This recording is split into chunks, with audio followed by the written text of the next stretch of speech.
Muy buenos días, queridos televidentes de TLV1, en esta segunda entrega del programa que acabamos de iniciar la semana anterior. Supongo que esto se transmitirá al aire en la próxima semana. Habíamos hablado, habíamos introducido los grandes temas de la Cuarta Revolución Industrial. Y hoy, retomando un poco esos conceptos que quedaron esbozados, que quedaron enunciados, quisiera hablar de tres grandes capítulos a los efectos ya de ir desglosando aquellas ideas centrales. Me referiré en el día de hoy a lo que considero el título de esta reunión, de esta conversación con ustedes, la circularidad de la Cuarta Revolución Industrial. Bajo ese título es que vamos a desarrollar estas breves reflexiones, según que ustedes vayan acompañando. Esta circularidad será desarrollada en sus sentidos. ¿Cuántas circularidades tiene la Cuarta Revolución Industrial? En un segundo momento, ¿cuál es el movimiento, cuál es la velocidad, el ritmo de esa circularidad de la Cuarta Revolución Industrial? Y por último, un llamado, más bien una apelación teórico-práctica para detener tanto la circularidad como su movimiento intrínseco. Algunas reflexiones iniciales que entroncan con mi exposición anterior para señalar que la Cuarta Revolución Industrial, para quienes no hayan visto el programa anterior, es justamente el nombre del proceso de globalización. El proceso de globalización es dinámico, pero no es político, exclusivamente político ni económico. Es rigurosamente teológico-político. De hecho, la circularidad a la que hago referencia, según veremos, tiene un trasfondo teológico inmanentista, identificado concretamente con la religiosidad china de origen hinduista. Ante todo, como premisa, antes de abordar el tema de las circularidades posibles de la Cuarta Revolución Industrial, algunas breves consideraciones, 2 o 3 apenas. Tratándose de un movimiento teológico-político, cabe decir, en pocas palabras, que la Cuarta Revolución Industrial tiene por finalidad la inversión completa, radical, del orden y de la cronología del Génesis. Va dicho con esto que esta Cuarta Revolución Industrial es literalmente la obra del Anticristo. Pero siendo como es obra del Anticristo, hay que señalar que el Anticristo no es ni libertario solamente, ni marxista, sino que es ambas cosas al mismo tiempo. Confluyen en la figura del Anticristo, en su tradición filosófico-política, en su lectura filosófico-política, la convergencia de estos dos movimientos rigurosamente encadenados por una lógica que forma parte de la quinta esencia del marxismo. El liberalismo, el libertarianismo, como se lo llama últimamente, es la causa, es el motor que torna posible el advenimiento lógico del marxismo, del totalitarismo, en cualquiera de sus expresiones. Es la obra, como digo, del Anticristo. La Cuarta Revolución Industrial pone su interés, y esta es la última consideración proemial, en la juventud.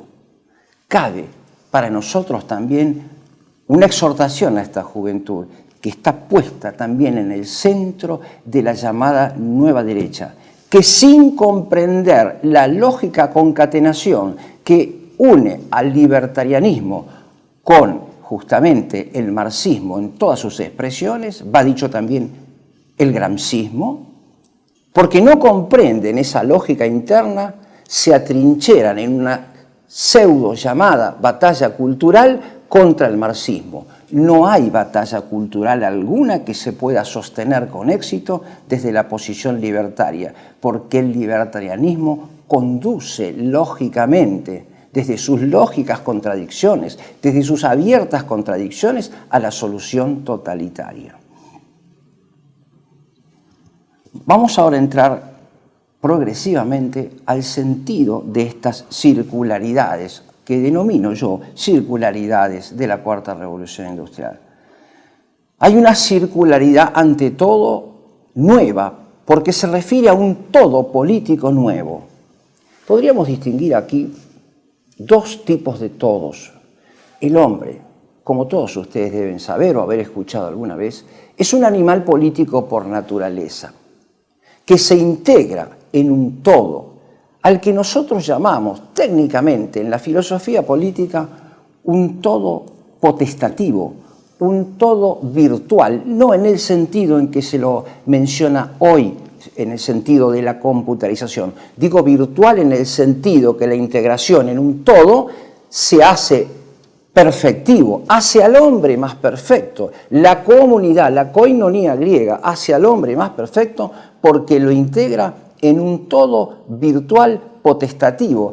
Le concede mayores potencialidades, esas que están íncitas en el alma concreta de la persona humana, que es el vértice de esta circunferencia.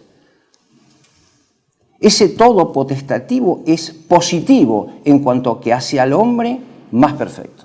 Santo Tomás de Aquino va a hablar de un todo de orden, de un todo potestativo de orden. Su maestro Alberto Magno va a hablar de un todo virtual, potestativo, de un todo de orden, como digo, que constituye al orden político en una escalera de ascenso hacia la eternidad mediante el cultivo de la auténtica virtud política.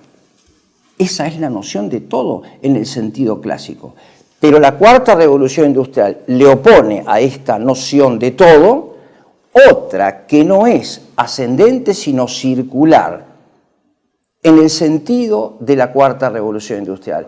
Es un todo degenerativo, porque considera al hombre no en su dimensión espiritual y material, sino en su rigurosa dimensión biológica y fisiológica, cuando no economicista, como lo hace tanto el libertarianismo como también el marxismo. Digo entonces, en ese sentido hay una primera circularidad que es una circularidad degenerativa, una circularidad que hace al hombre un animal en el sentido del animal que no posee, que no puede disponer del uso de esa potencia elevadísima participada por Dios, que es la inteligencia, la luz participada de la inteligencia. Hay, en segundo lugar, una circularidad estructural del movimiento de la cuarta revolución industrial. ¿Qué quiero decir con esto? La cuarta revolución industrial se caracteriza por la unión circular del mundo físico, del mundo biológico y del mundo digital. Digo que es circular porque la digitalización regula la naturaleza física. De hecho, el señor Klaus va a hablar de una nueva física y de un nuevo hombre, de un nuevo paradigma humano que se hace uno con los parámetros de la digitalización. Todo esto opera en forma circular.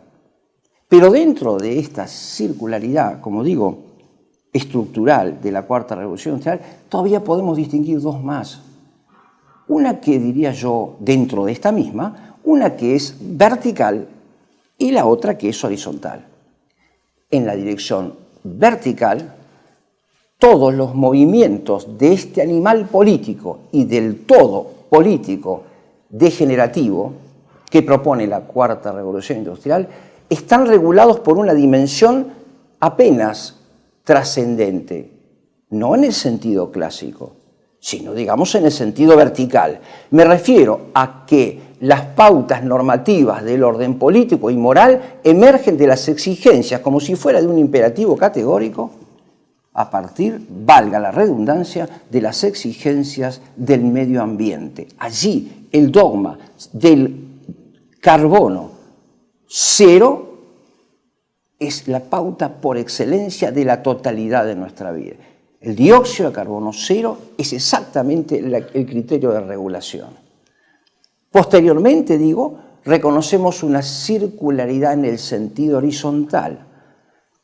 Las violaciones que los hombres hemos infringido contra el medio ambiente, esta es la postulación del psicópata por excelencia del globalismo, es por nuestra culpa, como lo he dicho en otra oportunidad, que debemos tomar estas medidas totalizadoras. Digo, retomando entonces, esa circularidad de carácter horizontal es la que permite regular la totalidad de nuestra vida moral y económica, nuestras posesiones y nuestra dimensión laboral, conforme también las desigualdades que trae como consecuencia la violación del medio ambiente.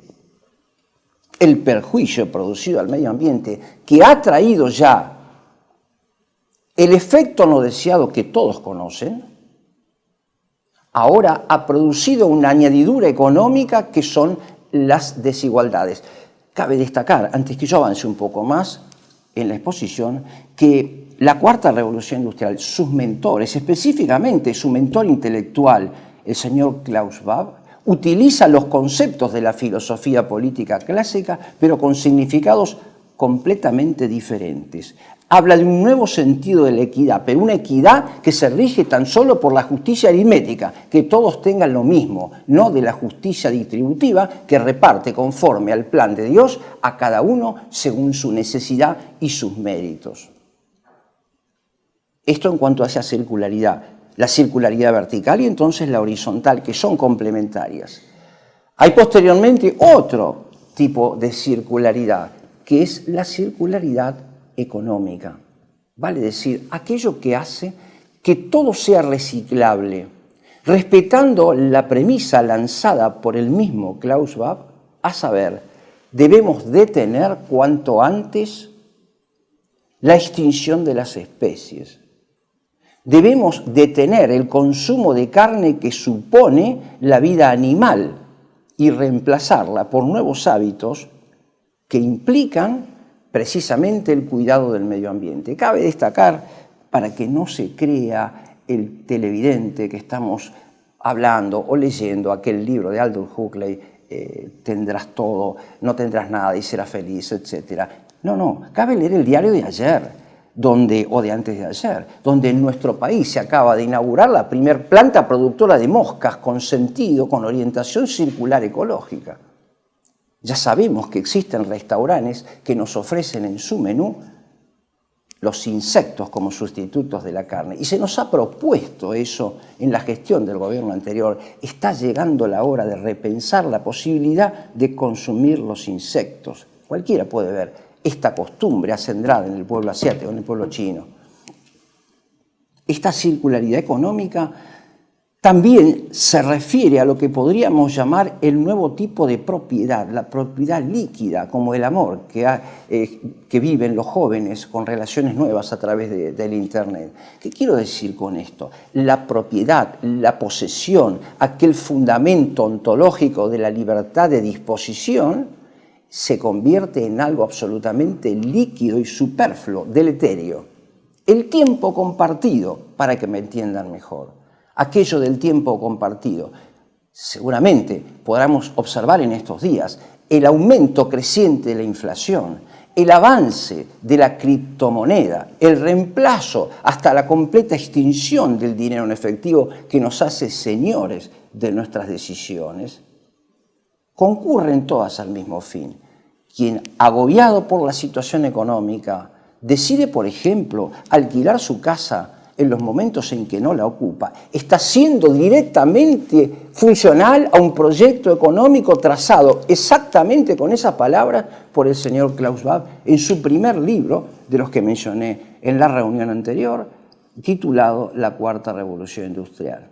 Ese hábito de la vivienda compartida es el que permite, como lo diría al final, en la segunda parte, que una inteligencia superior, registrando todos nuestros movimientos, sepa cuándo dejamos nuestro lugar de habitación habitual, donde desarrollamos nuestra vida moral y nuestros afectos, donde están justamente aquellos recuerdos del pasado, esos monumentos, imágenes vivas de nuestros predecesores. Ahora debemos guardarlos, debemos desmontarlos, debemos desidentificarnos con ese espacio propio geográfico, ese tabernáculo, por decir así, de la Santa Familia Católica, de la familia incluso en sí misma, para cederlo a otro que temporariamente podrá realizar allí, por ejemplo, una reunión de directorio de una pequeña empresa o de una mediana empresa. Posteriormente hay otro tipo de circularidad, que es la circularidad llamada cuántica, la circularidad cibernética. Y aquí hay una doble significación también. Ese quantum cibernético se refiere al modelo, por ejemplo, de la esfera de Bloch, que hace posible la alternancia en nuestra comunicación moral y política de mayores algoritmos. Pero también tiene un significado inferior a este, menos científico, que es la posibilidad del asesoramiento en términos de estrategias de marketing online. Todo, absolutamente todo, nuestra vida se va a desarrollar ahora, como dicen los clasificadores de las generaciones actuales, como la generación GZ. Nuestra vida será online. Y lo que no es online no es vida auténticamente humana, según los mentores de este proyecto. Digo entonces, en ese sentido, hasta los patrones pedagógicos, la educación, se deberá desarrollar en esa dimensión de la esfera cibernética. Y por tanto todo será controlable. No olvidemos que el hombre ha fallado, la persona humana ha caído en declive porque ha hecho mal discernimiento de sus pautas educativas, de sus valores morales y además de sus comportamientos respecto del medio ambiente. Por tanto, todo debe ser controlable, registrable y reencausable. Eso en cuanto a esta circularidad, como digo, de carácter económica, que además es cuántica, que además es tecnológica, que además es cibernética. Hay otra circularidad que es una circularidad, le diría yo, religiosa. Una circularidad religiosa que se identifica con la figura perfecta del compás. Creo que los televidentes saben a lo que me estoy refiriendo. Hay aquí una confluencia gnóstica entre el pensamiento antimetafísico cartesiano y los ideales de las sociedades secretas masónicas. Pero además hay una identificación teológica con el modelo perfecto de la espiritualidad hinduista que asume, que hereda el pueblo chino. Esa circularidad, digo entonces, que tiene un carácter religioso, que tiene un carácter casi divino, ya encontramos algún antecedente en la antigüedad en Tales de Mileto, en Parménides, en Anaximandro, pero no es el caso de desarrollar eso aquí ahora. Digo, esa circularidad tiene un carácter fuertemente religioso. El círculo es para el chino el espacio de organización ideal del imperio, pero en el centro, en el vértice, se ubica el poder dominador, homogeneizador y centrífugo del emperador. Diríamos nosotros, en el centro se sitúa justamente el poder mundial, el Estado profundo. No lo vemos, pero está presente. Son las organizaciones transestatales no gubernamentales, imbuidas de esta teología inmanentista, que lo gobiernan todos desde las sombras, eligiendo por mecanismos aparentemente republicanos a sus candidatos más afines para cumplir sus programas de acción, a los que llamamos en el ambiente vernáculo decretos de necesidad y urgencia de 300 y pico de páginas que no se confeccionan de un día para el otro. Hay un sentido también de esta religiosidad circular que afecta a nuestra vida moral y a nuestra vida espiritual. ¿Por qué? Porque la circularidad que marca la moral de la nueva comunidad política es la moral del yin-yang, de lo que no es y de lo que es alternadamente. Me refiero a ese concepto del diferentismo moral llamado resiliencia. No podemos, debemos suspender el juicio respecto del bien y del mal, de lo justo y del injusto, porque todo es alternancia, no oposición ontológica, sino alternancia. Debemos suspender entonces el juicio en cuanto a estos valores decisivos, estos bienes fundamentales, mejor dicho, que son el bien y su negación, y su ausencia, que es el mal, o la justicia y la injusticia. Hay también, digo, una espiritualidad circular, en el sentido de que la religión dominante y elegida por la Cuarta Revolución Industrial y cualquier televidente podrá comprobarlo en su entorno inmediato, es justamente el de la religiosidad hinduista china, a saber, esa fuerza interior que busca en la introspección del yo una fuerza transformadora del mundo exterior. Es aquel nombre que se le da, es aquel nombre rimbombante que se le da al mindfulness, que se le da al yoga, que se le da a todas esas prácticas que en verdad son precisamente traducciones del programa del anticristo, son invocaciones satánicas para buscar dentro de nosotros, que somos tanto como nada delante de Dios, el poder que buscamos justamente al endiosar a la persona humana. Hay una circularidad también de tipo religiosa, en el sentido en que cierra en la pura inmanencia la vida moral y la vida política. Toda nuestra vida se desarrolla en el interior de las ciudades de 360 grados. El orden político ya no es más aquella dimensión trascendente que, comenzando en el espacio y en el tiempo, por la virtud política se eleva hasta la eternidad a través del concepto bidimensional de bien común político. El bien político definido por Klaus Schwab es rigurosamente materialista y economicista. Hay además una circularidad emblemática. Vean ustedes que el emblema por excelencia de la hoja de ruta de la Cuarta Revolución Industrial es nada más ni nada menos que el emblema de la Agenda 2030. ¿Qué indica el emblema de la Agenda 2030? Una figura que es la corona circular. La circunferencia interior señala precisamente los bienes mínimos que necesitamos para la subsistencia en nuestra condición de animal biológico. Y la circunferencia mayor que la envuelve y que la contiene, el tope que no podemos superar en términos de posesión, so pena de dañar el medio ambiente. Es el modelo llamado del donut y es el que mejor se ajusta, unido a lo que dije anteriormente, a aquello de que serás feliz sin poseer absolutamente nada.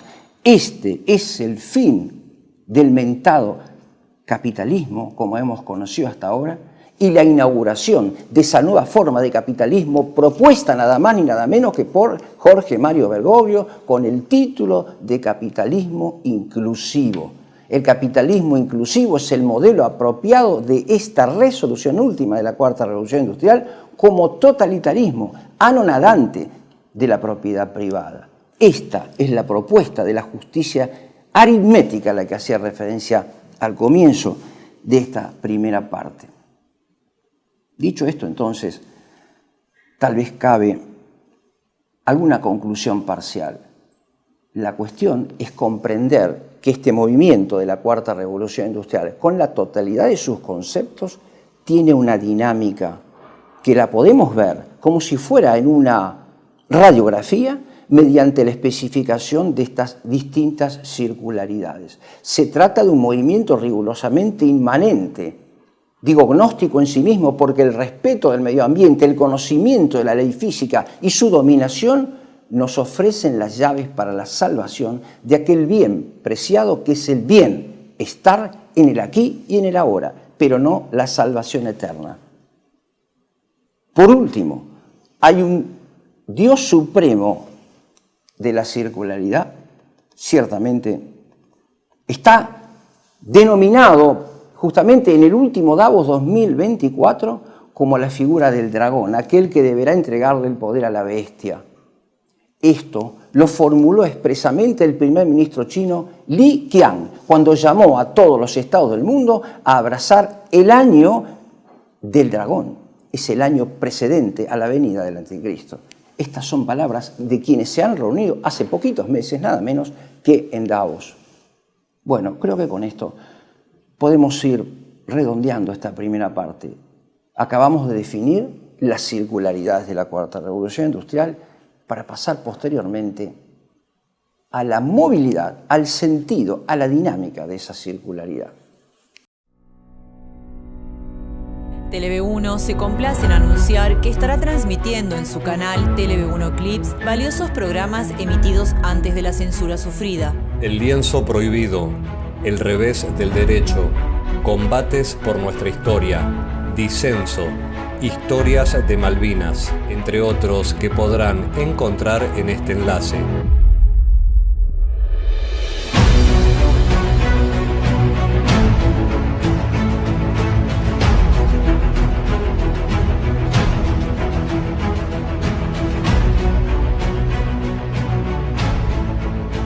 Agradecemos su aprovechamiento y difusión.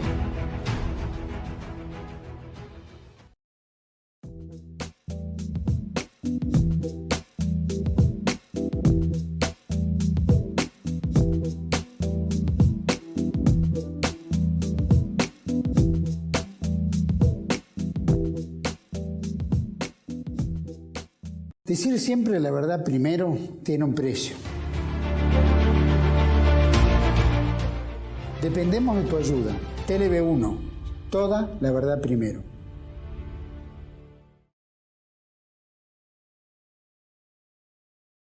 Continuamos entonces en esta segunda parte examinando ahora la movilidad, las tendencias predominantes de la circularidad que le da sentido a la cuarta revolución industrial. Cabe destacar que hay dos grandes tendencias predominantes que se podrían titular, que se podrían llamar la tendencia del universalismo y la del patriotismo de base comunitaria. Son exactamente intercambiables los términos en mi comprensión. Podríamos hablar de un comunitarismo de base patriótica, metafísica y religiosa, como lo voy a decir en las palabras conclusivas. Pero este universalismo solamente se opone al comunitarismo en la medida en que es unilateralmente racionalista.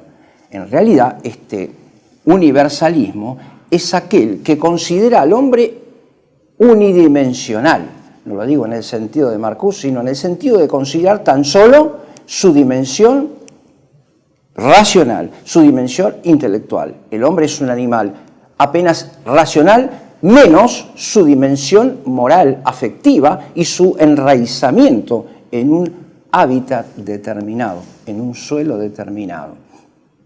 Escuchamos recientemente algunas postulaciones del actual presidente argentino donde dice enfáticamente que la patria no es el espacio geográfico ni el suelo, sino es el lugar donde me siento bien, es el lugar donde estoy bien, haciendo referencia a esa doctrina epicureísta que une al libertarianismo con el marxismo, a saber, el bienestar solamente económico. También este universalismo puede sí unirse armónicamente con el comunitarismo patriótico y religioso en la medida en que la pauta más elevada de comportamiento y de consideración es la condición del hombre como hijo de Dios, la condición del hombre en cuanto criatura de Dios, con la totalidad de las esferas de su alma. En términos teológicos, en términos aún religiosos, se podría decir que hay un universalismo católico, que vendría a operar así como la causa formal de la totalidad de nuestras vidas. Pero ese universalismo, digo católico, es el que se une con lo que anteriormente dije acerca de un todo que nos hace más perfectos, el todo de la creación. Ese es un todo potestativo, virtual en sentido pleno. En cuanto que el universalismo inmanentista, racionalista, iluminista que se inspira en el imperativo categórico de Kant, da lugar justamente al otro, al universalismo libertariano, del libertarianismo y justamente del marxismo, que no se le opone, sino que es su lógica consecuencia. Los dos se inspiran exactamente en la misma lógica.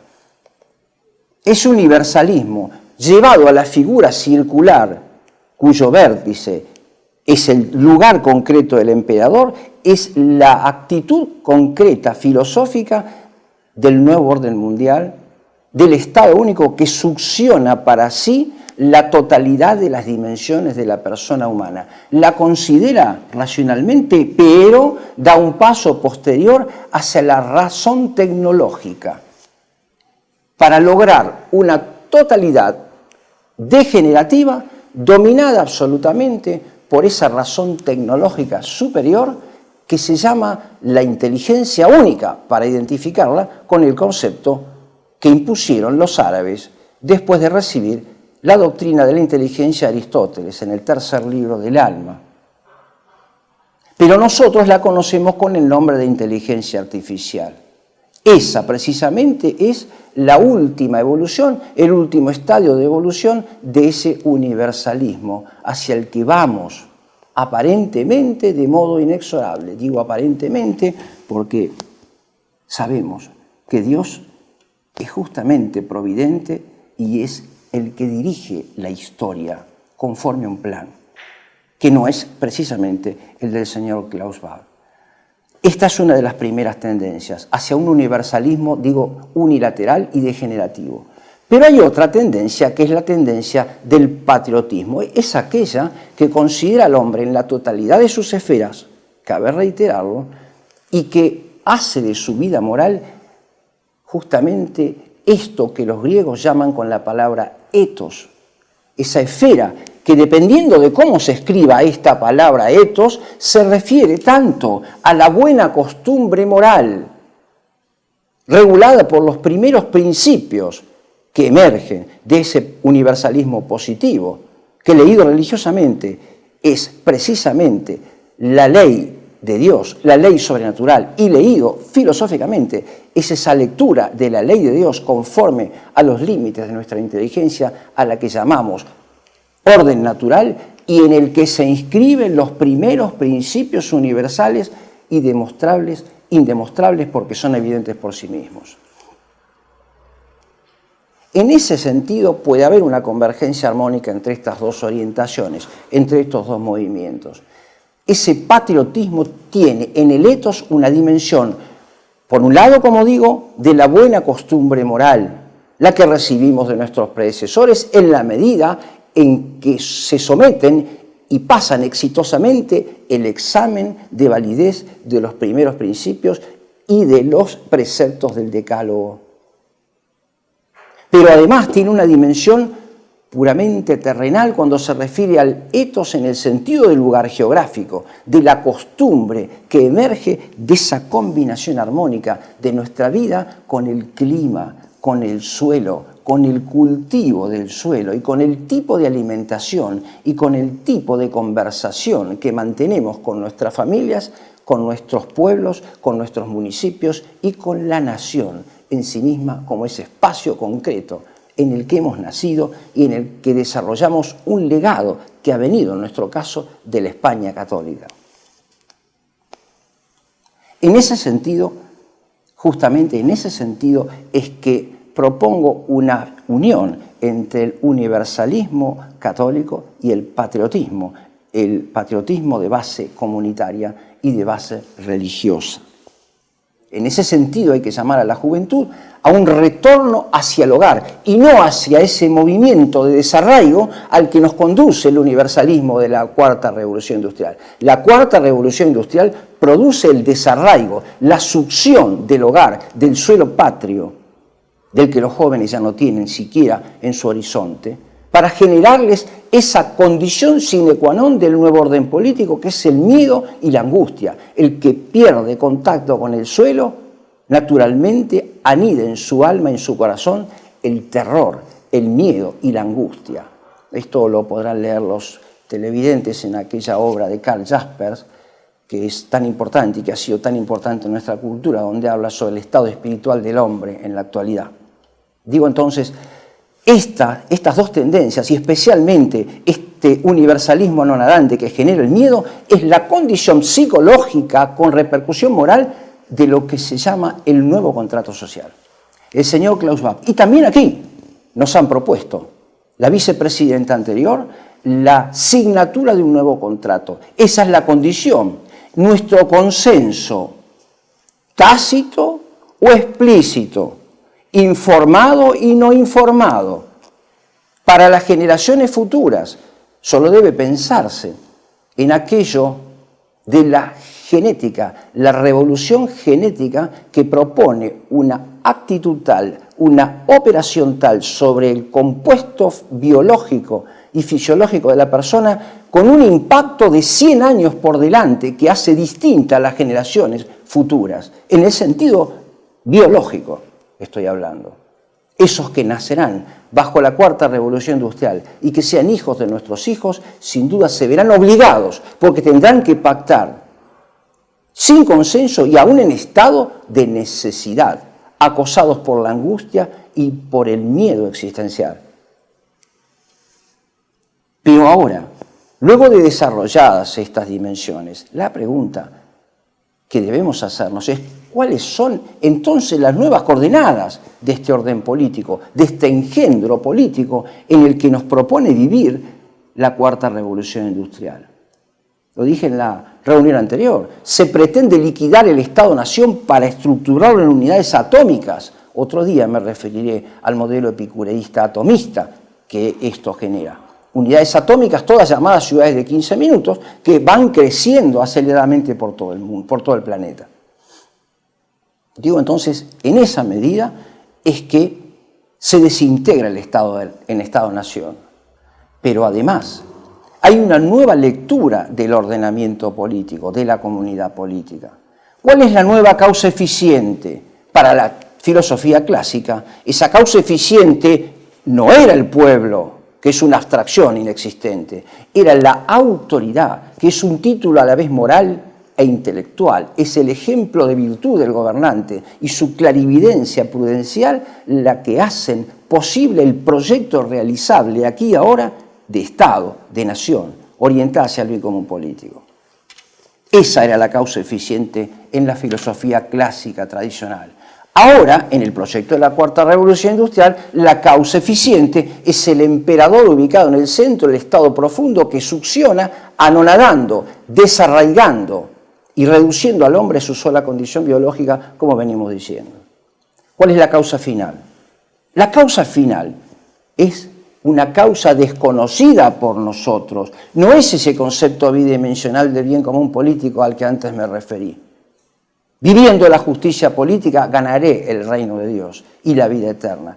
El final es incierto, es un final abierto, porque es el final al que nos conduce lo que el señor Klaus Schwab y sus colaboradores llaman la narrativa. Y toda narrativa, según ellos, tiene un final incierto. Nos invitan a un paseo por lo desconocido, hacia el cual solo ellos saben a dónde nos conduce. Naturalmente, esa nueva causa final, esa redefinición de la causa final, subraya, profundiza la angustia existencial y el miedo. Y nos pone en desventaja para signar ese nuevo contrato social. ¿Cuál es la nueva causa material? Digamos por analogía metafórica. No, el hombre no es una materia, es una sustancia en todo sentido, en el sentido pleno de la palabra. En la filosofía atomista, todos los que entienden filosofía atomista saben a lo que me refiero. Estoy hablando de la sustancia ahora en su sentido rigurosamente material. La causa material de este nuevo amorfo político es el hombre en su dimensión rigurosamente fisiológica aún.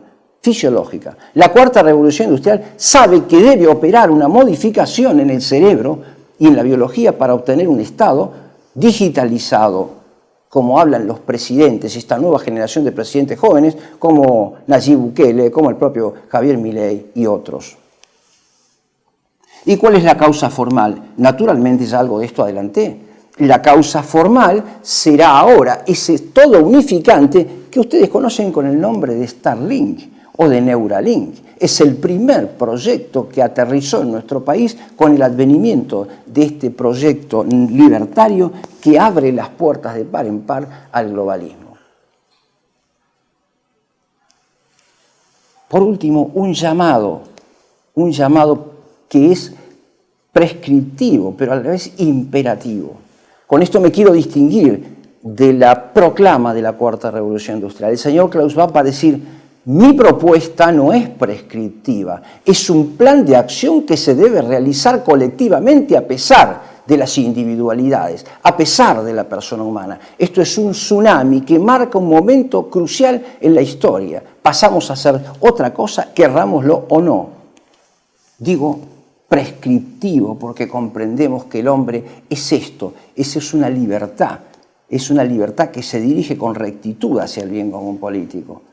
Llamamos a los jóvenes, es un llamado a los jóvenes, precisamente a retornar sobre una patria que se abre a la eternidad y a las naciones del mundo, a llevar la auténtica cultura cristiana, a llevar las auténticas raíces del occidente cristiano, las auténticas raíces católicas. Es un llamado a los jóvenes a volver a encontrar en sus hogares esa fuerza dimanante y transformadora que no está en el yo personal que propone el yoga, sino justamente en esa totalidad que los padres representan y que llamamos la patria. Quisiera ir redondeando un poco mis reflexiones, una vez más, subrayando la falsificación de la nueva derecha cuando les propone a los jóvenes atrincherarse detrás de una cierta batalla cultural que defiende las posiciones de los libertarios. No hay posibilidad alguna más que de conducirlos ordenadamente, adormecidos, en forma terapéutica inclusive, hacia el totalitarismo. Lo sepan o no lo sepan. La única batalla posible frente a las circularidades en que se nos pretende encerrar y a sus movimientos inherentes, la única posibilidad es el retorno precisamente a esa fuerza transformadora que solamente emerge de la cruz de Cristo, que será en estos días precisamente recreada por la liturgia católica. Es exactamente a eso a donde tenemos que regresar, al alfa que nos reconduzca hacia el omega, que es un círculo también, pero de carácter trascendente en el pleno y estricto sentido de la palabra. Sin la recuperación de esa dimensión elevada, justificadora de la totalidad de nuestra conducta, toda batalla está perdida de antemano. También, especialmente, la de la nueva derecha. Debemos ser en esto suficientemente enfáticos. Finalmente, un llamado a la reflexión. Recordarán todos ustedes que en tiempos no muy lejanos, el mundo entero, el planeta que aplaudía a la misma hora, respetando los usos horarios, se había adherido a una canción que es el símbolo de la moralidad circular hinduista. Me refiero a esa canción Resistiré. Resistiré está tomado justamente de un poema de La Fontaine, en que cuenta la historia del roble y del junco. No es precisamente otra cosa que una resiliencia que se conforma con el mal y la injusticia en la esperanza de que saldrá de allí algo nuevo, fortalecido, lo cual es ontológica y moralmente falso. Resistiré, si ustedes lo escuchan detenidamente, también marca el sentido de una circularidad en la que todo el planeta quedó encerrado, incluso mediante un consentimiento afectivo, mediante un conocimiento rigurosamente afectivo e irreflexivo. Recuperamos entonces el concepto de patria abierta a las naciones, pero principalmente hacia la trascendencia, despegada de toda connotación afectiva, sentimental, romántica, pero ciertamente abierta a la auténtica moral y política que emerge de los grandes principios universales, como dije, que se demuestran por sí mismos. Con esto, con estas palabras, podemos cerrar nuestra reunión de hoy y dejar abierta la próxima, donde iremos desglosando distintos aspectos que han concurrido a través del tiempo a estructurar lo que hoy se llama el nuevo orden mundial. Esto no vino de un día para el otro, ni se desató con los disruptores cisnes negros a los que se nos hace referencia, sino que es la lógica consecuencia de un proceso que cuanto menos comienza con el nominalismo del otoño de la Edad Media.